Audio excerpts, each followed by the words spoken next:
wabarakatuh. Perkenalkan saya Nisa Fikri dengan NIM 2303114580. Pada kesempatan kali ini saya akan membuat tugas video dari mata kuliah Sistem Pendukung Keputusan. Oke, sekarang kita sudah bersama dengan 3 orang audiens di tengah saya sekarang. Boleh diperkenalkan dulu? Saya Jani, saya Ninda, saya Isi. Oke, sekarang kita sudah bersama 3 audiens ini. Sebelum itu saya mau nanya, kalian kira-kira udah tahu belum apa itu pemodelan? Belum. Nah, karena kalian belum tahu, di sini saya akan menjelaskan apa itu pemodelan. Nah, dari katanya saja pemodelan itu berarti kata dasarnya adalah model. Nah, model ini adalah sebenarnya itu gambaran sederhana dari sesuatu yang lebih rumit ataupun kompleks gitu. Jadi sesuatu yang lebih rumit itu kita sederhanakan dengan model. Seperti contohnya misalnya peta. Peta itu adalah model dari gambar dari dunia yang nyata gitu. Dunia nyata itu kan luas kan sifatnya. Jadi kita buat model dengan menggunakan peta. Oke, bisa dimengerti teman-teman? Oke, berarti sampai sini sudah mengerti ya apa itu model. Nah, di dalam bisnis ataupun di dalam suatu keputusan, model itu dipakai untuk membantu kita memahami masalah. Bukan hanya memahami masalah, tapi juga bikin prediksi dan juga mengambil keputusan yang lebih terarah. Oke, nah tadi kan saya udah jelasin tuh apa itu model dan juga di dalam bisnis model itu apa. Selanjutnya yaitu adalah jenis-jenis model. Nah, jenis-jenis model ini ada 4 nih. Yang pertama itu adalah model fisik. Dari namanya saja fisik, berarti sesuatu yang bisa diraba oleh manusia kan. Seperti contohnya seperti bangunan, pesawat, dan lain sebagainya. Yang kedua itu ada model naratif. Model naratif ini dijelaskan bisa lewat kata-kata, baik lisan ataupun tulisan. Nah, yang ketiga itu ada model grafis. Nah, model grafis ini menggunakan diagram ataupun menggunakan gambar ataupun flowchart. Nah, yang terakhir itu adalah model matematis, di mana model ini menggunakan rumus ataupun menggunakan perhitungan untuk prediksi dari hasil. Oke, berarti teman-teman udah tahu ya berarti 4 jenis dari pemodelan tadi. Oke, selanjutnya mungkin teman-teman ada nggak sih yang bertanya kenapa sih kita harus pakai model? Ya, ada. Ya, jadi kenapa sih kita harus pakai model? Karena tujuan dari model itu adalah yang pertama itu memudahkan pemahaman. Jadi dari sesuatu yang kompleks, dari sesuatu yang rinci tadi kita sederhanakan dengan menggunakan model. Nah, itulah tujuannya untuk memudahkan pemahaman bagi kita. Yang kedua itu adalah kita bisa membuat prediksi dari memperkirakan apa yang telah terjadi kalau misalnya keputusan tersebut diambil. Oke, nah tadi kan kita udah bahas nih kenapa kita harus pakai model, jenis-jenis dari model. Selanjutnya saya akan menjelaskan pemodelan dari sisi sistem pendukung keputusan. Nah, pemodelan dari SPK itu sebelum kita memahami jenis pemodelan dari SPK itu saya akan menjelaskan dulu apa itu sistem. Sistem itu adalah kumpulan dari objek seperti manusia, seperti sumber daya, konsep dan prosedur yang kerja sama-sama untuk mencapai tujuan tertentu. Nah, dari hubungan antar subsistem itu disebut dengan interface ataupun antarmuka. Oke, sistem itu terdiri dari 3 bagian utama nih. Yang pertama itu ada input. Input itu semua yang kita masukkan ke dalam sistem.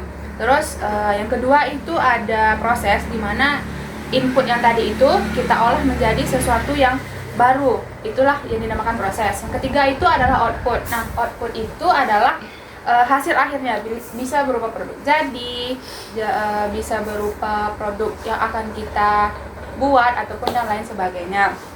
Oke, selanjutnya saya akan membahas itu keuntungan dari pemodelan. Nah, yang pertama itu keuntungan dari kita menggunakan pemodelan itu adalah biayanya itu lebih murah dibanding dengan kita langsung mencoba sistem secara nyata. Nah, yang kedua itu kita bisa hemat waktu, kita bisa simulasi bertahun-tahun. Itu kalau misalnya kita memakai simulasi bertahun-tahun itu kan selesai dalam waktu yang lama kan. Jadi kita menggunakan model supaya kita menghemat waktu. Nah, yang ketiga itu variabelnya itu gampang diubah tanpa kita harus mengganggu sistem nyatanya. Dan keuntungan yang terakhir itu dia tuh trial dan errornya itu lebih aman. Jadi dampak salahnya itu lebih kecil dibanding kita langsung mencoba di dunia nyata. Tadi kan kita udah bahas nih keuntungan. Sekarang kita akan bahas apa sih kerugian dari pemodelan itu. Nah, kerugian dari pemodelan itu yang pertama itu kita tuh sulit untuk bikin model itu bisa menangkap semua faktor nyata yang terjadi itu. Jadi hasilnya tuh kadang nggak sepenuhnya akurat. Nah, itu kerugiannya. Kerugian yang kedua itu kita tuh butuh keterampilan matematis dan juga analisis yang tinggi. Jadi karyawan-karyawan di sebuah perusahaan itu membutuhkan kemampuan matematis dan juga kemampuan analisis yang lebih tinggi. Oke. Oke, selanjutnya itu kita akan bahas fase dari siklus pemodelan. Nah, fase dari siklus pemodelan itu ada gambarnya teman-teman, boleh mungkin teman-teman lihat seperti ini. Oke, jadi fase dari siklus pemodelan itu yang pertama adalah tahapan penentuan masalah, di mana tahapan penentuan masalah ini kita identifikasi dulu masalahnya, selanjutnya kita kumpulin datanya dan juga kita analisis nih variabel apa yang akan relevan dengan masalah yang kita angkat tadi. Yang kedua itu ada fase pengembangan. Yang kedua ada fase pengembangan model, di mana di sini tuh modelnya itu dibangun bisa berupa konseptual, bisa berupa matematis dan juga simulasi. Nah, setelah itu baru kita uji dan juga memvalidasi biar hasilnya bisa lebih terpercaya. Fase yang terakhir yaitu adalah fase pengambilan keputusan. Kalau modelnya tadi sudah siap, itu tuh baru bisa dipakai buat bantu kita ngambil keputusan. Jadi model ini adalah alat bantu ya, bukan pengganti dari manusia. Nah, selanjutnya itu kita akan bahas jenis dari model sistem pendukung keputusan. Keputusan itu ada 7. Yang pertama itu ada model optimasi dengan alternatif sedikit. Yang kedua ada model optimasi dengan algoritma. Yang ketiga ada model optimasi dengan formula analitik. Yang keempat ada model simulasi. Yang kelima ada model heuristik. Model heuristik ini dia memakai aturan ataupun memakai rules gitu. Jadi yang keenam itu ada model prediktif. Yang terakhir itu ada model seperti what if analis di keuangan ataupun di antrian. Oke, tadi kan kita udah bahas semua tentang pemodelan. Tentunya di dalam kita memodelkan sebuah permasalahan di dalam perusahaan pasti ada tantangannya kan. Nah, apa sih tantangan dalam pemodelan di sistem pendukung keputusan? Yang pertama itu tentu aja tantangannya itu kita susah untuk pilih model yang paling sesuai. Nah, yang kedua kita perlu manajemen model biar tetap relevan dengan apa yang terjadi dan harus konsisten. Serta tantangan yang ketiga itu kita tuh kadang butuh sistem yang berbasis pengetahuan seperti contohnya sistem pakar ataupun masalah kualitatif. Oke, jadi teman-teman kesimpulannya itu pemodelan itu sangat penting karena bisa membantu kita untuk mengambil keputusan dan juga bisa kita mencobanya membuat sesuatu masalah yang tadinya itu kompleks, yang tadinya itu rumit, kita bisa sederhanakan dengan menggunakan pemodelan. Nah, fase pengembangan pemodelan ini sangat-sangat penting karena disitulah model itu diuji, disitulah model itu divalidasi sebelum model itu akan kita gunakan. Oke, dari pemaparan saya tadi kira-kira teman-teman ada nggak yang ingin ditanyain? Boleh? Mungkin? Boleh? Ya. Boleh perkenalan dulu? Baik, nama saya Azani, jadi saya mau bertanya, kalau misalnya model itu nggak 100% sama dengan keadaan nyatanya, apa masih bisa dijadikan sebagai pedoman? Oke, baik, pertanyaan dari saudari Azani tadi, jika model itu nggak bisa 100% sama dengan kondisi nyata gitu kan, apakah masih bisa dipercaya untuk pengambilan keputusan? Oke, ini pertanyaan sangat menarik karena tentu saja model tersebut bukan cuma representasi, tapi bisa dipercaya kalau sudah divalidasi dulu dengan data yang nyata.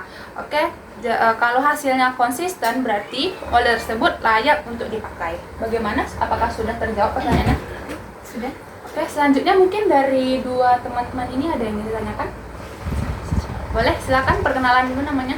Oke, perkenalkan saya Aisy, saya ingin bertanya, dari 4 model yang Kak jelasin tadi, yang sering dipakai itu apa? Oke, baik, menarik kali pertanyaan dari saudari Aisy itu. Dari 4 jenis siklus model itu mana sih yang paling sering dipakai? Nah, yang paling sering digunakan itu adalah model grafis dan juga matematis. Karena grafis itu menggunakan gambar, menggunakan diagram, dan menggunakan flowchart. Sedangkan matematis itu dia menggunakan rumus, angka, algoritma, dan lain sebagainya.